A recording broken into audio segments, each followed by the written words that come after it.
Welcome back to some new r/malicious compliance stories, where people comply to the letter, but not the spirit of a request. I hope you had a great day. Thanks for all the likes and comments on the last video. And now It's called Quick Work. I'm a software developer at a medium-sized company, where projects are assigned with a timeline for completion. The timelines, however, are ridiculously long. Not because the work is difficult, but because they are far too generous. For instance, a project that takes me 2 weeks to finish is often given a 3-month deadline.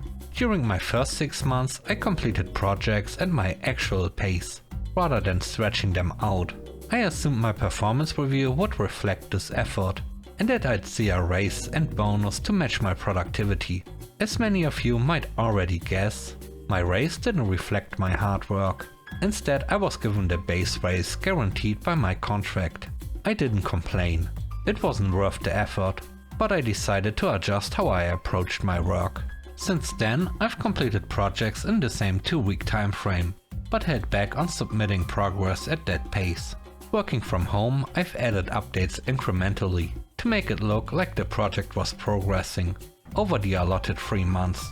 Meanwhile, I'd keep the finished project on our personal machine until it was time to submit.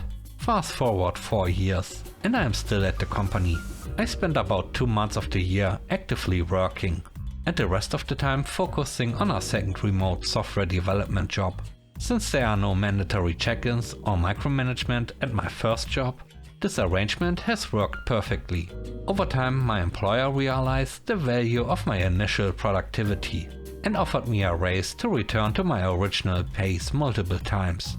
Each time I declined. After about a year and a half, they stopped asking, accepting my current pace, because I consistently deliver high quality work without delays. Now I'm earning triple what I would have otherwise. My second job pays twice what my original job does. For me, this setup has been a win-win, and I'm happier than ever.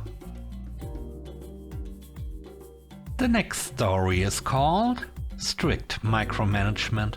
During 2020, my company was thriving, with everyone working remotely. But as soon as Amazon announced their return to office policy, my company decided to follow suit and mandate RTO 3 days a week, because apparently they just love copying what others do. My boss then made a unilateral decision that we'd need to be in the office from 9:30 AM to 3:30 PM, simply because those hours worked best for his commute. The issue I brought up immediately was that our team worked with people from all over the world, Western Europe and Asia included. This often means meetings as early as 6 AM, so we all shared the inconvenience equally. I told my boss that on days when I had early meetings, I would come into the office as early as necessary, work my full 8 hours, usually without a lunch break, and leave once my workday was done. If you do the math, that meant I'd be leaving before 3:30 PM. The alternative was to take the early meeting from home, then log off, get ready, commute, and still work a full day in the office. This would stretch my workday way beyond 8 hours. For no actual business need. I followed this plan until my boss confronted me, asking why I was leaving early so often. I have early meetings at least twice a week. I explained, I come in early for meetings, I don't take a lunch, and I leave after working 8 full hours. Simple enough. But then he told me that I was required to take an hour lunch break, and that the lunch hour wouldn't count as part of my working hours. Essentially, he was trying to force me to stay even longer every day. I let it go at the time, but I reached out to HR to clarify. HR confirmed that while the boss could set required office hours, I wasn't obligated to work more than 8 hours a day, unless there was a valid business need. They also said I could skip lunch, but it wouldn't let me leave earlier. Cue Malicious Compliance. The policy required me to be in the office from 9:30 AM to 3:30 PM, with any additional hours depending on meetings or workload.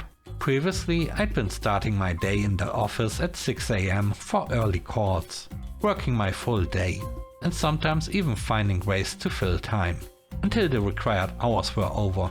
But if they wanted to enforce the rules so strictly, I decided to comply, down to the letter. Now, if I have an early meeting, I take it from home, log off afterward, commute, and make sure I'm in the office by 9:30 AM. Since my lunch break doesn't let me leave earlier, I now take the full hour, right in the middle of the required office hours. On those days, I'll work about 6 hours total. On days without early meetings, I work about 5 hours. The work is still getting done, everything they are asking for, but I'm no longer putting in the extra time and effort I used to. They wanted strict micromanagement. They got exactly what they asked for. The last story is called Best Judgment. My first job out of college was as an assistant superintendent on a golf course. One of my main responsibilities was spraying pesticides on fairways, greens and tees. One day I was out spraying fairways, when one of the crew members on the next hole over needed help with a broken down machine. I stopped what I was doing and went over to assist him. While I was helping, my boss, the superintendent, came riding up in his golf cart. He immediately started reprimanding me for stopping, saying that if my job was to spray fairways, that should be my only focus. I got back to work, stuck to spraying and moved on. Fast forward 2 weeks and the exact same situation happened. I was spraying fairways and a crew member needed help. Remembering what my boss had said before, I decided to keep spraying and didn't stop to help. Sure enough, my boss came around on his golf cart again. This time he started yelling at me for not helping the crew member. He told me that as a manager, it's my job to assist the team when needed and to use my judgment in those situations. Then he asked, "Do you understand me?" I calmly replied, "No, I don't. 2 weeks ago I stopped to help someone, and you told me my only responsibility was to spray fairways." He turned red, clearly frustrated, and drove off without saying much else.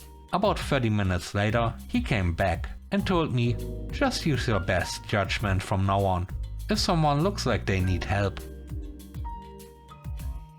Thanks for watching the video to the end. I hope you enjoyed it. If you did, please don't forget to leave a like, comment and subscribe. And if you have time, watch another one of my videos. Also, if you want to support me further, check out the channel membership or Patreon. And now, I hope you have a great day. See you soon. Bye bye.